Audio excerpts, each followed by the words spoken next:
নমস্কাৰ মই মনময়ী দেৱী জনাইছো মুহূৰ্তৰ এটা গুৰুত্বপূৰ্ণ খবৰ শিৱসাগৰত গৰু চোৰৰ চাঞ্চল্যকৰ কাণ্ড পথৰ কাষৰ পৰা চুৰি কৰি অনা গৰু ভৰ্তি ইণ্ডিকা বাহন দুৰ্ঘটনাগ্ৰস্ত এজনক ৰাইজে কৰায়ত্ব কৰি গতালে আৰক্ষী হয় ৰাজ্যজুৰি এতিয়া গৰু চোৰৰ আতংকৰ লগতে এই গৰুসমূহ বাংলাদেশ আৰু নাগালেণ্ডলৈ দৈনিক সৰবৰাহ হৈ আহিছে জয়সাগৰস্থ আমগুৰিঘাটৰ দিখৌ দলঙৰ সংযোগী পথত বাহন চুৰি গৰু কঢ়িয়াই নিয়া এখন বাহন দুৰ্ঘটনাগ্ৰস্ত হয় দুৰ্ঘটনাগ্ৰস্ত বাহনখনে মহৈতে নিলে ব্যৱসায়িক প্ৰতিষ্ঠান ঘটনাস্থলীৰ পৰা পলায়ন তিনি গভাইত চোৰ যোৱা নিশা আমগুৰিঘাটৰ দিখৌ দলঙৰ সমীপত সংঘটিত হয় এক উত্তপ্ত পৰিস্থিতিৰ দুৰ্ঘটনাগ্ৰস্ত গাড়ী এৰি পলায়ন কৰা গৰু চোৰক বিচাৰি স্থানীয় ৰাইজে দীৰ্ঘ সময় ধৰি চলালে অভিযান প্ৰাপ্ত তথ্যৰ ৰাইজৰ অভিযোগ অনুসৰি ক্ষুব্ধ ৰাইজে ভাঙি চূৰ্ণ বিচূৰ্ণ কৰে গৰু চোৰৰ AS06B 9898 নম্বৰ ভুৱা নম্বৰ প্লেট লগোৱা ইণ্ডিকা বাহনখন দুৰ্ঘটনাৰ পিছতে পুৰণি দিখৌ দলঙৰ কপিকল সংযোগী লুৰ বাকচত সোমোৱাই আত্মগোপন কৰি আছিল গৰু চোৰকেইটা ৰাইজে দলংখন ঘেৰি ধৰাত ভৰ নিশা দলঙৰ পৰা দিখৌৰ পুকুত জপিয়াই দিয়ে গৰু চোৰে ৰাইজে দিখৌ নদীৰ পাৰে পাৰে খেদি খেদি এটা গৰু চোৰক কৰায়ত্ব কৰি আৰক্ষীক গতাই দিয়ে আন দুটা পলাই যাবলৈ সক্ষম হয় ৰাইজে কৰায়ত্ব কৰা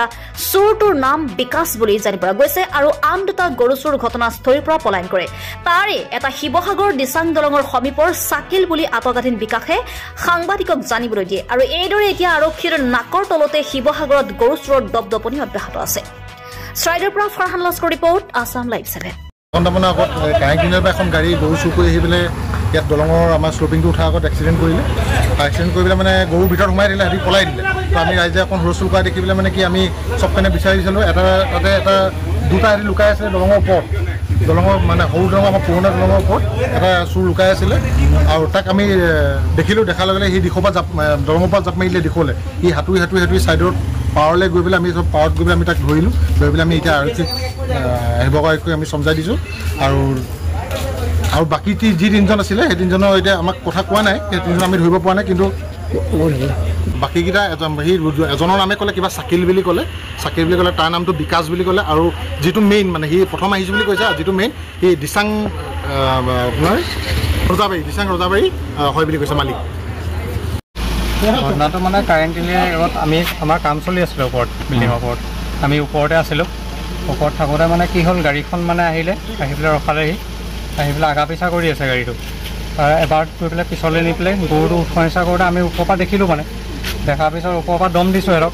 দম দিওঁতে আমাকে উল্টাই দম দিছে মানে পূৰা গালি পাৰিছে আৰু গালি কৰাৰ পিছত আৰু আমি মানে ওপৰৰ পৰা নামি আহোঁ মানে সিহঁতি গাড়ীখনলৈ পলালেই তাৰপিছত মোৰ আৰু দাদা আমি গাড়ীখনলৈ ওলাই আহোঁতে পিছা কৰি আহোঁতে আহি পেলাই এটা গাড়ীখন দিছোঁ কোনডোখৰত এইডোখৰ আপোনাৰ দলঙৰ ওচৰত দীঘল ব্ৰিজৰ ওচৰত গাড়ীখন সোমাই আছে গাড়ীত আকৌ এতিয়া গৰুটো সোমাই আছে আৰু গৰু এটাই আছিলে মানুহটো এনেই দেখাত তিনিজন নিচিনাই লাগিছে কিন্তু মাস্ক মাৰি আছে পূৰা বগা হেৰি মাৰি আছে তিনিজনমান আছিলে